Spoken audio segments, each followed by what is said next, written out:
हरे कृष्ण। स्वागत है आपका हमारे चैनल पर।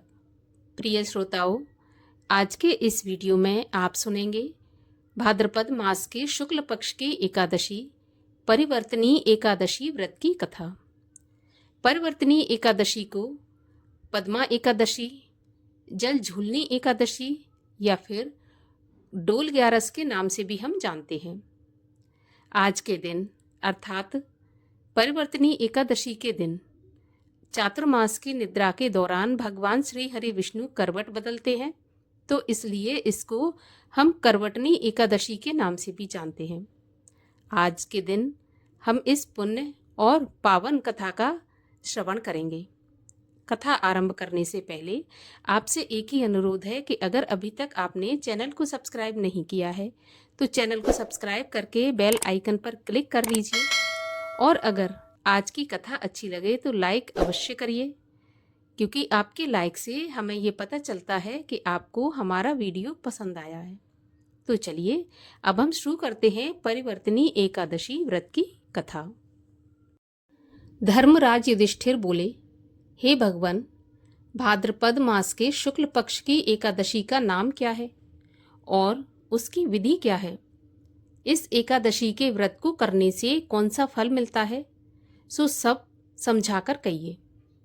भगवान श्री कृष्ण बोले, हे राजन, अब मैं अनेक पाप नष्ट करने वाली और अंत में स्वर्ग देने वाली भाद्रपद शुक्ल पक्ष की परिवर्तनी एकादशी, जिसको कि वामन एकादशी भी कहते हैं, उसकी कथा सुनाता हूँ। सो आप इसे ध्यान पूर्वक सुनिए। इस एकादशी को जयंती एकादशी भी कहते हैं। इस एकादशी की कथा सुनने मात्र से ही समस्त पापों का नाश होता है। इस एकादशी के व्रत का फल वाजपेयी यज्ञ के फल से भी अधिक है। इस जयंती एकादशी की कथा से नीच पापियों का उद्धार हो जाता है। यदि कोई धर्मपरायण मनुष्य एकादशी के दिन मेरी पूजा करता है तो मैं उसको संसार की समस्त पूजा का फल प्रदान करता हूँ। जो मनुष्य इस एकादशी के दिन श्री वामन भगवान की पूजा करता है वह तीनों देवता अर्थात ब्रह्मा, विष्णु, महेश की पूजा करता है। जो मनुष्य इस एकादशी का व्रत करते हैं उन्हें इस संसार में भी कुछ करना शेष नहीं रह जाता। इस एकादशी के दिन श्री विष्णु भगवान करवट बदलते हैं, इसलिए इसे परिवर्तनी एकादशी कहते हैं। इस पर युधिष्ठिर बोले कि भगवान, आपके वचनों को सुनकर मुझे बड़ा संदेह हो रहा है कि आप किस प्रकार सोते हैं तथा किस प्रकार करवट बदलते हैं। आपने बलि को क्यों बांधा और वामन रूप धारण करके क्या लीलाएं की? चातुर्मास व्रत की विधि क्या है तथा आपके शयन करने पर मनुष्य का क्या कर्तव्य है, सो सब विस्तार पूर्वक कहिए। भगवान श्री कृष्ण बोले, हे राजन, अब आप पापों को नष्ट करने वाली इस कथा को सुनो। त्रेता युग में बलि नाम का एक दानव था। वह अत्यंत भक्त, दानी, सत्यवादी और ब्राह्मणों की सेवा करने वाला था। वह अपनी भक्ति के प्रभाव से स्वर्ग में इंद्र के स्थान पर राज्य करने लगा।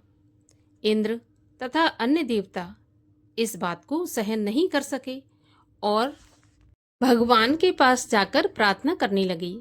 अंत में भगवान ने वामन रूप धारण किया और तेजस्वी ब्राह्मण बालक के रूप में राजा बलि को जीत लिया।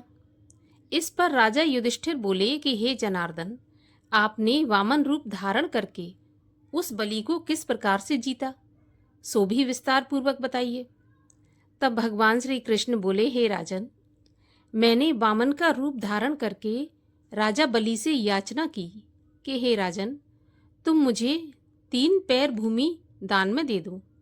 इससे तुम्हारे लिए तीनों लोक के दान का फल प्राप्त होगा। राजा बलि ने इस छोटी सी याचना को स्वीकार कर लिया और भूमि दान देने के लिए तैयार हो गया। तब मैंने अपने आकार को बढ़ाया और भूलोक में पैर, भुवन लोक में जंघा, स्वर्ग लोक में कमर, महलोक में पेट, जल लोक में हृदय, तप लोक में कंठ और सत्यलोक में मुख रखकर अपने सिर को ऊंचा उठा लिया। उस समय सूर्य, नक्षत्र, इंद्र तथा अन्य देवता मेरी स्तुति करने लगे। उस समय मैंने राजा बलि को पकड़ा और पूछा कि हे राजन, अब मैं तीसरा पैर कहाँ रखूं? इतना सुनकर राजा बलि ने अपना सिर नीचा कर लिया। उस सिर पर मैंने अपना तीसरा पैर रख दिया और वह भक्त दानव पाताल लोक को चला गया।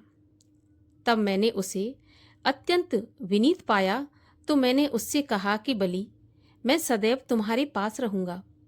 भाद्रपद मास के शुक्ल पक्ष की वामन एकादशी के दिन मेरी प्रतिमा राजा बलि के पास रहती है और एक क्षीर सागर में शेषनाग पर शयन करती है। इस एकादशी को भगवान विष्णु सोते हुए करवट बदलते हैं। इस दिन त्रिलोकी के नाथ श्री विष्णु भगवान की पूजा की जाती है।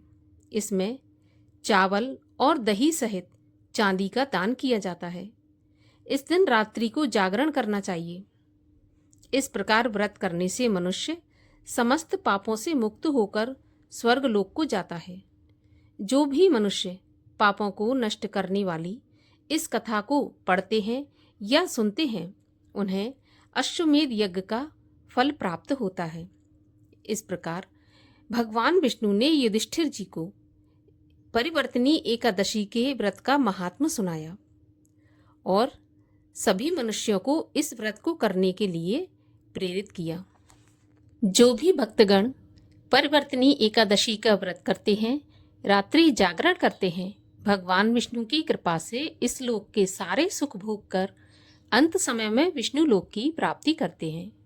बोलिए भगवान विष्णु की जय। और आइए अब करते हैं एकादशी माता की आरती। ओम जय एकादशी माता मैया, जय एकादशी माता। विष्णु पूजा व्रत धारण कर शक्ति मुक्ति पाता। ओम जय एकादशी माता। तेरे नाम गिनाऊं देवी, भक्ति प्रदान करनी। गण गौरव की देनी माता, शास्त्रों में वर्णी। ओम जय एकादशी माता। मार्ग शीर्ष के कृष्ण पक्ष की उत्पन्ना विश्व तारिणी जन्मी। शुक्ल पक्ष में हुई मोक्षदा, मुक्तिदाता बन आई। ओम जय एकादशी माता। पौष के कृष्ण पक्ष की सफला नामक है। शुक्ल पक्ष में होए पुत्रदा, आनंद अधिक रहे। ओम जय एकादशी माता। नाम षट तिला माघ मास में कृष्ण पक्ष आवे। शुक्ल पक्ष में जया कहावे, विजय सदा पावे। ओम जय एकादशी माता। विजया फागुन कृष्ण पक्ष में शुक्ला आमल की। पाप मोचनी कृष्ण पक्ष में चैत्र माह बाली। ओम जय एकादशी माता।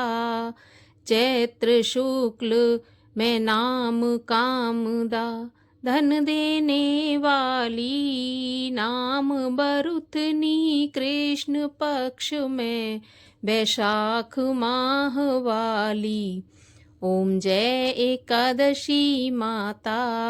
शुक्ल पक्ष में होए मोहिनी, अपराज्येष्ठ कृष्ण पक्षी।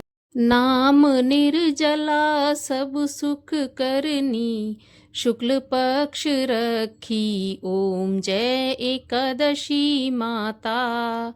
योगिनी नाम आषाढ़ में जानो, कृष्ण पक्ष करनी। देवशैनी नाम कहायो, शुक्ल पक्ष धरनी। ओम जय एकादशी माता। कामिका श्रावण मास में आवे, कृष्ण पक्ष कहिए श्रावण शुक्ला होए पुत्रदा, आनंद से रहिए ओम जय एकादशी माता। अजा भाद्रपद कृष्ण पक्ष की परिवर्तनी शुक्ला, इंद्रा आश्विन कृष्ण पक्ष में व्रत से भव सागर निकला, ओम जय एकादशी माता। पापांकुशा है शुक्ल पक्ष में पाप हरन हारी, रमा मास कार्तिक में आवे सुखदायक भारी, ओम जय एकादशी माता। देवोत्थानी शुक्ल पक्ष की दुख नाशक मैया, लौंद मास की करूं मैं विनती, पार करो नैया, ओम जय एकादशी माता। शुक्ल लौंद में होए पद्मिनी, दुख दारिद्र हरिणी, परमा कृष्ण पक्ष में होती, जन मंगल करनी, ओम जय एकादशी माता। जो कोई आरती एकादशी की भक्ति सहित गावे, जन सामान्य स्वर्ग का वासा निश्चय ही पावे, ओम जय एकादशी माता। बोलिए एकादशी माता की जय, बोलिए विष्णु भगवान की जय।